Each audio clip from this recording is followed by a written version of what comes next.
Dave, you are finally back with us. Welcome, welcome. It seems like forever. Man, if I miss you for a week, it's like I've been gone for 6 months or something. Yeah, I feel like I've been doing this show without you for so long, and now having you here is it's like, wow, he's here. Well, you've had some good people on the show. I've had a chance to listen to them and had some great content, great people out there sharing good information. Yeah, it's been really great. Still talking about retirement. And again, we want to welcome all of you that are joining us live as we talk about retirement and answer your questions. I think that's why we're here, is to really help you get to where you need to be in retirement as you're headed toward that direction, that you're taking all the risks off the table. And that's why we're here, Dave. Yes, it is. Yeah, you just got some replay on there. I don't know if you got a disc jockey job going on there on your side today or what, but Oh, sound like you're scratching the record. nothing new. I do have new internet, so I'm hoping that that will be fixed later. Yeah, no worries. Hopefully, it sounds like it's back. But for those of you that are joining us, enjoy that DJ music there. We don't get a lot of repeat here on this thing. Yeah. Well, yeah, welcome. Maybe I need to have some great music going, but thank you everyone for being here with us today. Thank you for being participating with us in the show today. Dave, as we talk about retirement, tell me some things that you've noted this past week or two since you've been traveling and doing these things out throughout the country. Yeah, one of the things that's really hit me is with everything going on in the world and really taking me back even to when we lived in Puerto Rico and the hurricane and just so much uncertainty that happens out there, that the responsibility really comes down to ourselves, from a retirement standpoint. I talk about all the things that can go wrong, all the things that can happen during retirement and what you can do to prepare. But you need to prepare. It's all about you. Again, if you get yourself in the situation, bad things don't have to be that bad.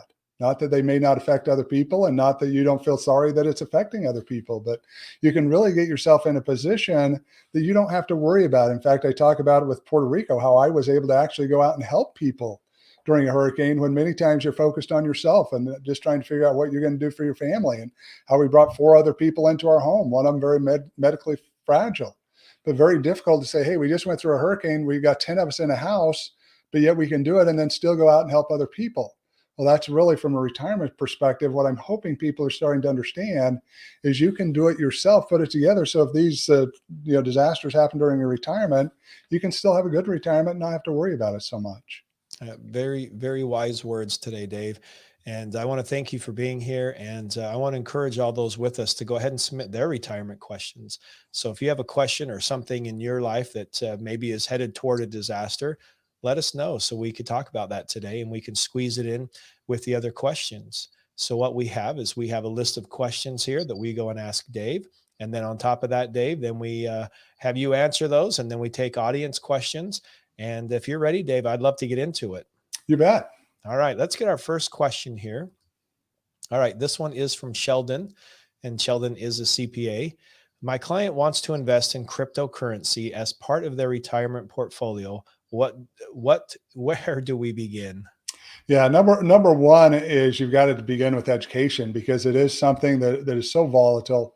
Yeah, myself, I'm not a big fan of it because of the volatility. As we look out, I think there's a period of time, maybe 10 years from now, where it becomes very viable. But right now, who's it going to be? Which coins are going to be? How's the government going to react to all this stuff? The volatility of it makes it very challenging. So number one, we want to educate yourself, just like if you're investing in real estate or the stock market. You need to understand it. But number two, in my opinion, you got to be very careful. This is something where you should be putting almost your play retirement money, 1%, 2%, 5%, saying, look, if it takes off and becomes a big winner, great. But if it goes down, especially now, and again, see, you're going from a point that many of these were what, $1, $2, $3 going into them. And now you're talking 40, 50, 60,000. I mean, that's a huge jump from where they were. Yes, I know people are saying they could get up to $1 million, but what if they don't? So people, I just think we've got to be very careful with the volatility and make sure they can handle that volatility in their retirement. I think you said something very key there, Dave, is make sure that they can handle. A lot of times I see people that are getting into crypto as kind of a quick means to fix their retirement or to fix some things in their life. And what you're saying is we have to be able to handle this and be able to do it appropriately and not just trying to save what we've maybe haven't been taken care of. Well, and what we're seeing is a lot of people going through the greed cycle. I talk about in my How to Protect Yourself from the Next Market Crash, to protect your assets, that webinar. But you see people that get into this greed cycle where all of a sudden you've got people that are making good money off of crypto and start telling you about it. You're sitting there at the Waffle House, you're sitting there at the park with the moms, whatever, and they're talking about all this money that's made. All of a sudden you're looking at them saying, well, I'm as smart as they are. I should be making this kind of money too. And then you go jump in and it's too late. It's not the same situation as you had before. And I've seen this throughout my career where far too many people get in too late and get in without an understanding. Again, I can talk about real estate. One of my clients used to have a TV show. And I know your wife does extremely good job on interior decorating, and you yourself. Well, he makes homes look amazing and he makes a ton of money from it. Well, I can't do that. I'm not an interior decorator. I can't do the little unique things that he does that makes it so good. But yet we've seen other people jump in with him that are going, oh, I saw him do it. I can surely do this. Well, no, you can't. You don't have those skills. Or if you do, it's going to take you decades to learn what he's learned over his lifetime. And Dave, do you have to have any passion in these projects as well? Because it seems like a lot of these we just want to throw some money at and hope that it does something for us. Yeah, to some level, it could be, a crypto issue. It may be better not to have passion. Again, let it just sit there and not worry about it. When you look at the volatility of it, I've got clients that, it's, up high as can be one day, and next day they're ready to jump off the bridge because they're looking at how much money they've lost. So in something like that, I think you can get by without having a lot of passion. But when you look at something like real estate or something that's going to require time, yeah, you've absolutely got to have it, or you're going to stop paying attention. I see this all the time. In fact, I was talking to someone else again the other day.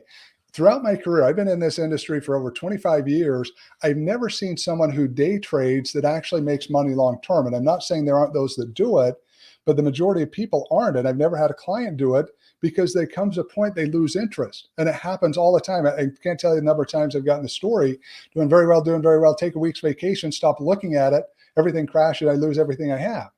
It just tends to happen. So you're right. A lot of things, if you're going to be actively investing, you've got to have passion, got to stay on top of. Other things we can just, set it and forget it to some level and just follow up on it every year or 6 months and see what's going on. Yeah, very well said. Dave, I do want to talk about this webinar series we have. It's called the Expert Webinar Series. And this is where we bring different experts in to teach a webinar. And one of the ones I wanted to bring up, because you have this particular topic, is owning crypto in a self-directed plan that will be coming out on March 30th. And that's one of the new webinars that we'll be having. And this is the first time we've been able to release the information on it, but you can go to our website and get signed up for this particular webinar. And we're really excited for it.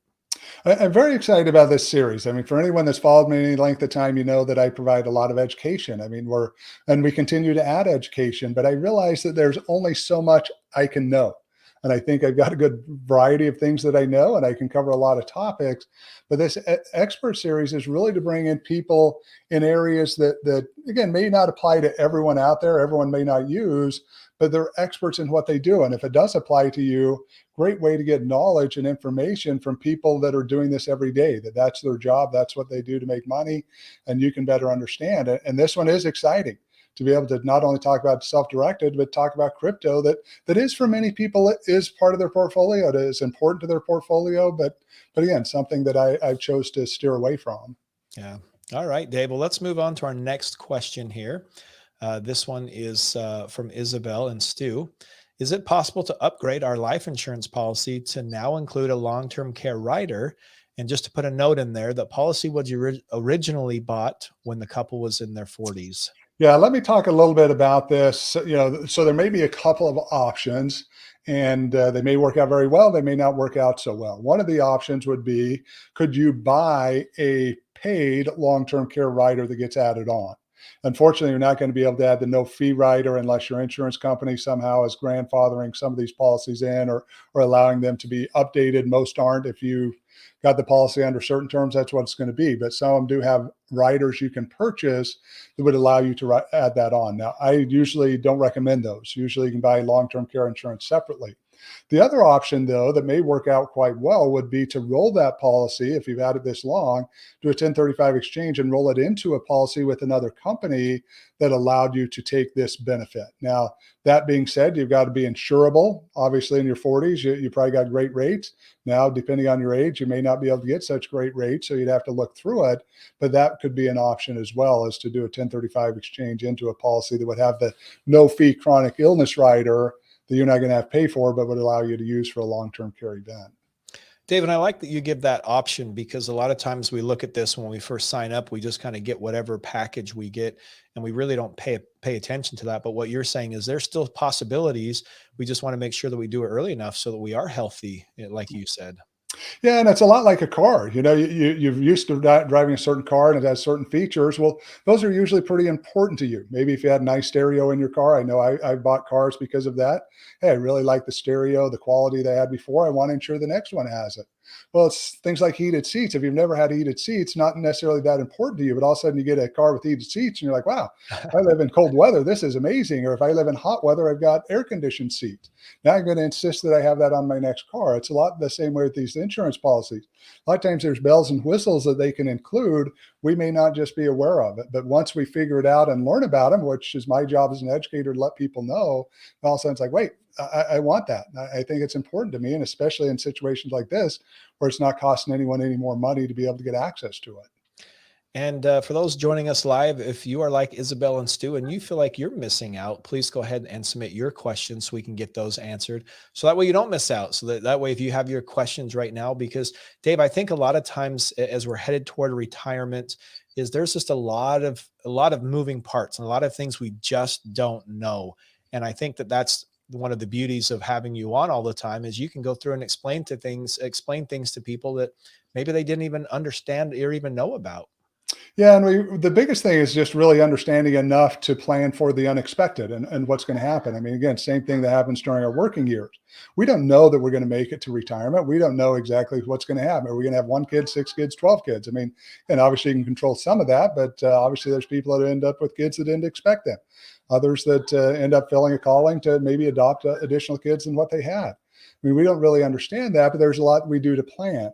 And the more knowledge we have, the better we can plan. And that's really like retirement. Again, we can't predict what's going to happen. When are you going to die? What risks are going to fall into your life? But if we can plan for it, that looks a whole lot better and can give us a whole lot more comfort than if we just say, well, we don't know what it's going to look like, so let's just not do anything. Dave, I'm hesitant to bring this question up, but I want you to see this question so you could help as we kind of break this down here. But this one is from Kenna. Which is better for a client who is 66, reverse mortgage or annuity as retirement income? Yeah, I would say they're really separate products. Now, when we look at it, obviously you're trying to figure out how to get through your retirement. Reverse mortgage, I'm not saying it should be the choice of last resort, but for many people it often is. You're getting a reverse mortgage because you don't have many other options to put it together. And so you're saying, look, Social Security isn't cutting it. I've got a home that's worth hundreds of thousands of dollars. Let me take a reverse mortgage out. From a sheer cost standpoint, again, if you got the assets, the money, the income to be able to do it, annuity is going to be a much better option because you're not eating away the equity. You're not having to pay interest. You're getting interest, but it's going to require you to put a lump sum into there versus a reverse mortgage where you're basically taking equity out of your home. So it's like 2 completely different products, but depending on the person, what they're trying to do may work for someone. Again, maybe you say, look, I just want a better retirement lifestyle. I don't care what I have left to give to anybody because maybe I have no beneficiaries. So I'm going to buy an annuity with the money I have, and I'm going to start taking my equity out, and I'm going to go travel and have a good time and do what the best I can during retirement.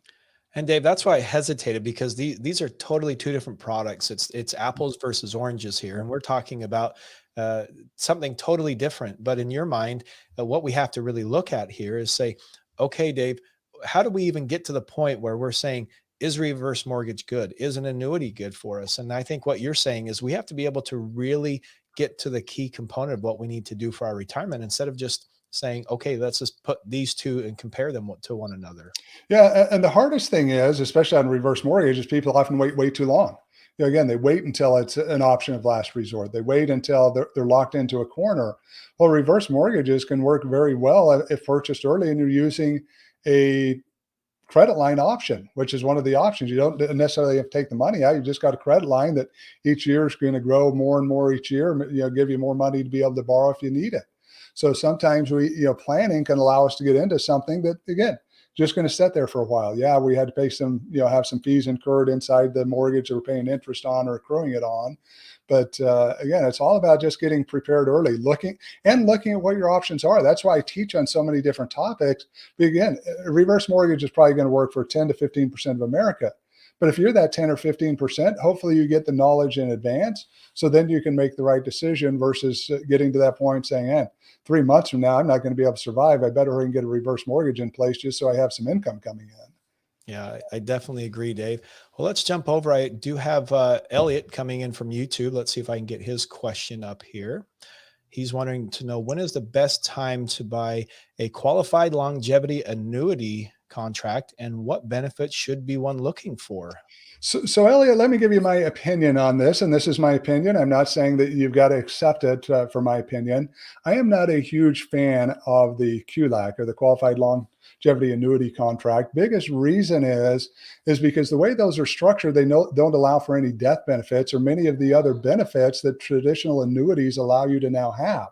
Now, if we compared it to when they were put in place and we compare it to some of the old products, that made a lot of sense. I mean, if you're comparing it to a single premium immediate annuity, hey, QLAC's going to work just fine. But from my standpoint, I'm not a big fan. Not saying in that right situation it may not work for you, but I personally would much rather see some of these other annuity contracts put into place.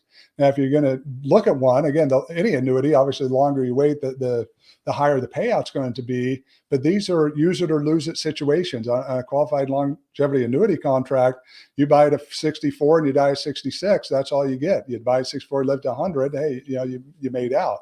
But I just think there's better options that I would want to talk through before just making a decision and saying, hey, this is definitely where I'm going to go. Dave, if we're looking at just any type of annuity products right now, how do we know what the best option is for us right now?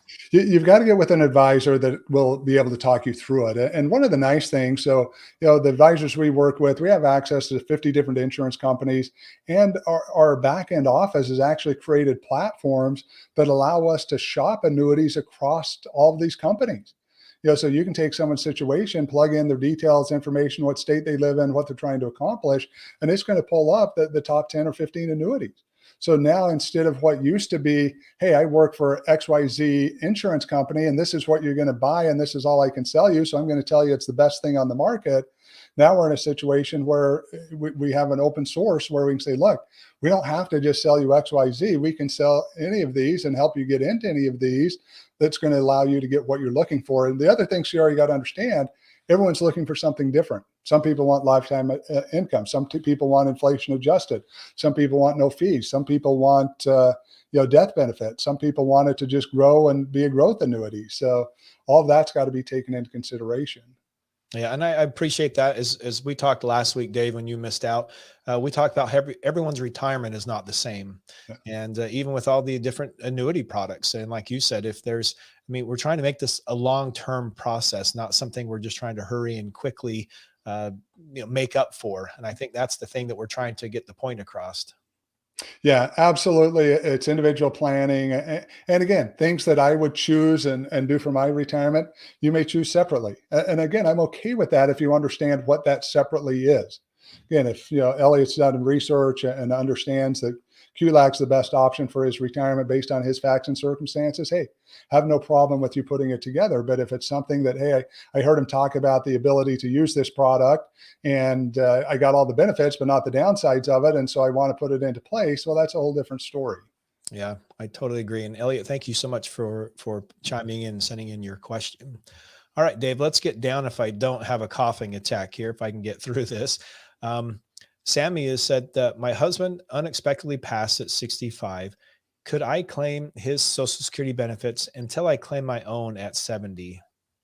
Yeah. So when we're talking about survivor benefits, you do have the opportunity to claim one and then switch to the other. So in this situation, if your benefits by the time you reach age 70 are going to be higher than what you would be entitled to under your husband's benefits, and absolutely, this could be a great strategy for you to claim. Now, when we're talking about living benefits, they have what's called deemed filing, would not be able to take advantage of claiming one and then waiting for the other, but definitely could do it in this situation. But you'd have to look at what you'd get by claiming his and then what you'd be entitled to at age 70 based upon your own. And Dave, as we talk about these survivor benefits, do you see what do you see as the biggest issue or something that people really miss out on? They often just don't put the planning into consideration. They don't look at, again, something like this, that, and if her benefits saying, look, if I can start claiming his at 63, and then I allow mine to grow to 70, and by the time I get 70, they're double what I was going to get off of my husband's benefits. Well, you don't take that into consideration, and you claim yours or his, just individually and don't do anything later. Well, that may affect to the tune of tens of thousands of dollars on the back end. Very, very wise, Dave. And as we talk and get into Social Security, I mean, I think that's an area that is very complex, but also could be very simple, but it just takes some time. Yeah, it really does. And you're right. Depending on your situation, it can be a very, very easy decision. Depending on your situation, it can be a very complex decision. And obviously, the more people you add into the mix, the harder the decision becomes. And you're single, much easier. You're married. Okay. Now you got a spouse you got to figure in. You're like me and got a young kids in the home, and I'm not to that age yet. But if I were, you got young kids you got to deal with. If you're like me and got a disabled child, hey, now you're going to have that person you got to deal with for the rest of their lifetime. So, and the more people you add in, the more important the time that you spend on making that decision becomes. Dave, I have a few 401k questions I'm going to try to squeeze in here. Let's get to Kaylee. If I worked part-time after I retire, could I still contribute to a 401k if offered? Yes, under the new rules, as long as you have earned income, you can contribute up to that amount. Meaning, if let's say she's working part time, only making $5,000, not going to be able to put $20,500 into a 401k and max it out. Should be limited to her income. But as long as she's got some income, again, if you're making $50,000 and you want to put the max contribution in, you'd get the $20,500 plus your $6,500 catch-up contribution. So Dave, you said under the new rules. So what was this previously that we were looking out for? Yeah, so some of the rules before were structured to where once you got into retirement, those contributions had to stop. Basically, hey, I'm at a retirement age. I should be pulling money out. Why am I putting money back into these? I need to pull it out. But the government's realizing that we're working longer, that many people have not prepared the way they should by the time they hit retirement age, and they need to still be able to fund these accounts to get them where they need to be at the end of the retirement. Awesome. Dave, I'm going to just try to squeeze a few more questions in here. I know we're running short on time. All my clients age 50 is a 401k. What should I recommend as his next step for retirement planning? Well, one of the first things is you got to look at the amount of money in that 401k, what's available. You got to look at what's being contributed into that 401k and what are the rules with that 401k. Does it allow for after-tax contributions? Is there a Roth option? Is there a point where you can take in-service distributions out of the plan? So you got to understand what you're dealing with the 401k product, but then it's looking at what other risks are we trying to deal with and how can we reallocate that money to solve those. Oftentimes what our recommendation is look, let's only put into there up to the employer match. And then let's look at other options. Is there a life insurance product that would allow us to deal with some of the longevity risk or some of the tax rate risk from that side? Are there annuity contracts that we may want to start putting in place by rolling some of this money into an IRA and being able to start taking advantage of the benefits that that offers? So again, it's a very complex, in my situation, plan that's going to require education and sitting down with an advisor that fully understands all of this. Dave, and we get a lot of CPAs. I mean, that's who we deal with on a daily basis. We get a lot of them that come down and just say, okay, Dave, how do I help my clients get to retirement? And so we're looking at particular situations like this where we're saying, hey, they just want to have a 401k. What are the next steps? And so I look at this, Dave, and say, what advice do we have for those that are with us by saying, okay, Dave, I'm meeting with my clients. What is the first step? Yeah, first step, in my opinion, is get connected on your side with one of our advisors that understands what we teach. And so you can end up referring them over to them. I mean, the reality of it is, and too many of us, if we're doing typical CPA work, doing taxes, preparing returns, we don't have the knowledge to be able, or the software to be able to put the right plan together for these people. again, we may even have the knowledge, we don't have the software, don't have access to the products. We can't really implement everything that needs to be done. But my recommendation, what I did before I got heavily into the education and the full retirement industry, look, I made sure I partnered with people that understood what I didn't and had access to the tools that I didn't, because in those situations, I could look really good as an accountant by referring to someone that could really help them, than rather than me trying to do it myself and doing a half big job. That saying, look, there's only so much I can offer you, and then you're just going to have to figure out the rest. It's like, no, they can do it from start to finish, and when you're done, you're going to be happy with them, happy with me, and we're going to be able to move forward. And Dave, I love you talk about that partnership, because not only is the CPAs looking for a partner to help as we're going through and explaining this, but also the partnership we have at our homes. We have to make sure that we're talking about things in our retirement together. And I think that's the one thing that we usually don't talk about. And that leads me to my last question. I think if I can get to it is Lydia's is, will Medicare cover assisted living? And this is a big topic where we usually don't communicate with our spouse. Yeah, unfortunately, not the way that you would like it to, because when we look at assisted living, most of the services that are being provided to you are not required to be done by someone that has medical licenses, which is really what Medicare, health insurance, those type of things are designed to do. They're designed to cover services provided by doctors, services provided by nurses, other skilled professionals. That's what they're there to do. Assisted living, I mean, you don't need a doctor to feed you. If you can't feed yourself in the morning, you don't have to go get some of the PhD and say, hey, bring the spoon and the bowl in and we're going to have breakfast. Well, that's not the guy that's going to, or lady that's going to be doing that. Same if we got to go to the restroom. We don't need a nurse necessarily to take us to the restroom to make sure we don't trip or fall or hurt ourselves. These services are all being provided by individuals who are caring people that want to help and have jobs that allow them to do so. As a result, Medicare only covers the first 20 days in an assisted living facility fully. In the next 80, you've got $195.50 copay.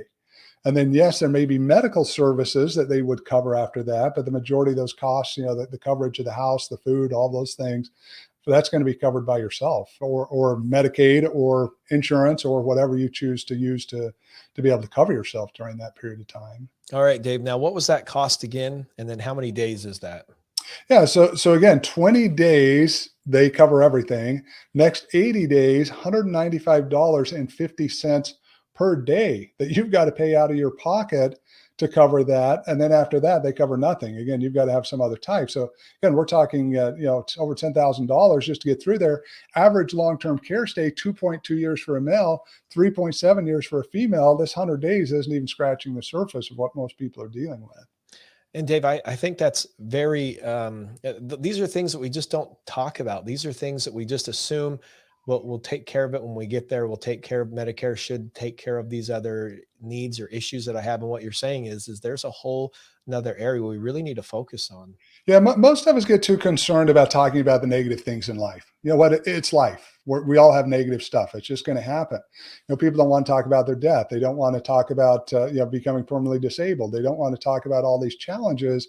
But the reality is, we have to. These are conversations we have to have, because death's going to happen to all of us. If you look at a long-term care event, 35% chance any of us are going to end up in a long-term care facility. High probability we're going to have these problems. More we can talk about, the better that we are. It's like that hurricane in Puerto Rico. If our family can have a good conversation about it and say, okay, what do we need to do? How much money do we need to set aside? How much water do we need to set aside? How many groceries do we need to have to be able to take care of us? Not fun to talk about hurricanes and think they're going to happen. But if we've had that conversation, taken action on it, made sure things are where they need to be, that experience can become much different. And it's the same thing with these bad events happening in our retirement. If we can prepare ourselves and have the courage to talk about it, what you're going to find, you're going to be much happier with the outcome than those who choose not to and just hope that they can wing it once it gets to that point. Dave, I was at a tennis match on Monday talking to the coach from the other team. This was a high school coach. And we were talking about just the cost of living right now. And he just said, I want to move so badly, but I'm moving my parents into my basement. So I refinished my basement so my parents could come and live in our basement. My mom has dementia, or my dad has dementia. My mom's been taking care of her, but she's got a lot of health issues. So we've moved them both into our basement. And he turned to me and said, you know what? This is why people buy long-term care so they don't have to take care of their parents. And he said, I'm going to make sure I fully fund this so I don't have to be the one living in my kid's basement. And I just thought that was something very wise, because a lot of times things like this happen and we just don't plan for it. No, we don't, and it's problematic. And there's many things that I think about when you tell me this story. Even, I mean, number one, it's a basement. These people got to be in their probably 70s, 80s, 90s. Stairs are not good. The older you get, the last thing you want to do is be doing stairs, and may get to a point they can't do stairs. So you're saying, hey, now I got to move them up on the first floor with me and my wife. This is where they got to be. So you got number one. Number two, again, the drain on families when this happens for many people, and again, not that it doesn't work for some, and I'm not saying everybody has to go this route, but the strain on that marriage when all of a sudden you got two other people in your home that have not been there for the last 20, 30 years, and you're trying to figure it out, and one spouse having to spend their time bathing, feeding, taking care of someone else. It's a strain. So you're exactly right, CR. The more we can prepare for it, I always tell my family, look, I got 7 kids and a wife that have all said, hey, we'll take care of you. Please don't put me in the facility. You guys live your lives. I want you to enjoy what you're doing. If I'm at a point I can't take care of myself, hey, let me run some wheelies on my wheelchair down at the nursing home, and hopefully we'll have a good time somehow there as I spend the last of my life. And maybe, come and visit me when you can. I get. Yeah, and I appreciate that, because again, that's the one thing as we talk about in retirement is all facets of it. And we're talking about all areas as we really dive into the complexities, the simplicity. We talk about the things in retirement that really could be something that could be very, very, it could be avoided if we have these conversations before. And so I really appreciate your feedback on that. And I've never had anyone, CR, I'll tell you, I've never had anyone that's had to go through a long-term care experience with their parents that said, oh, this is the best thing ever that's happened. I'm never going to buy long-term care insurance. I'm never going to prepare for this because this was an absolute amazing experience. Now, again, I'm not saying that families can't make it a decent experience, but I don't have anybody that's saying that. What generally happens, just exactly what you talked about. They go through this and they're like, whoa, I am not letting this happen to me. I'm going to start preparing. And that's the conversation we get over and over again. Yeah, and the last thing he said is we were chatting on Monday. He said, my dad has no idea that we're selling his house, by the way, too. And we're not going to tell him until months later. He just thinks he's coming for a visit to stay with us for a little while. And and I just thought, boy, it's so hard, because again, as our parents and family are aging, we're trying to do our best to take care of them. And again, we're just trying to, I feel like at this point, where he's just trying to make it up, because there's not a roadmap. Yeah. No, and far too many people have to do that, and just a tough time. And that's where the discussions and those things have to happen. And the reality needs to be addressed. Again, if it's like, look, you get into this position, your house has to be sold if you don't have any other assets. I mean, it is what it is. There's no other way for us to deal with that. And if you're having that conversation in advance versus, and as you're trying to move someone out of their home that's been there for 20, 30 years, expect to die there. And all of a sudden it's like, that's just not reality. It's not going to happen. Yeah. Well, Dave, we're going to end. I do have Gary just jumping on. Hi, Dave and CR, just listening in today. Thank you, Gary, for joining us. Yeah, Gary, good to have you with us again. Always fun to have you on here and our various webinars.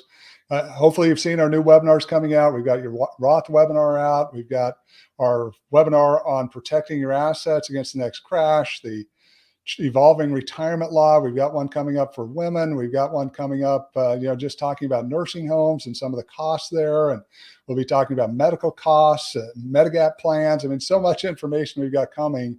Please stay tuned. Next few months, you'll see a lot of content coming out from us. Yeah. So again, you can find all of this at retirementriskadvisors.com, and go on there and go to our CPE webinars where you can get all the details, and you'll be able to find out all of the new webinars that are going to be released. Look for the dates on there. And if you follow us and you're on our email list, also be aware of that, because you'll be getting all of the new updates. And again, we've got some really fun shows in our expert series that we talk about that'll be coming up as well. So again, Dave, thank you so much for being here with us today. It's been super fun. I've had a lot of great questions and a lot of great conversations, and we hope that we can continue to do this every week with you. You're welcome. And then again, see us. We'll be here every Wednesday at 11 a.m. Central Time. So join us back next week as we continue to answer your retirement questions. If you didn't get your question in, please go over to retirementriskadvisors.com, click on the Contact Us tab, and give us your question, and we'll get that in for some of our future shows. Until then, we'll see you guys next time. Bye.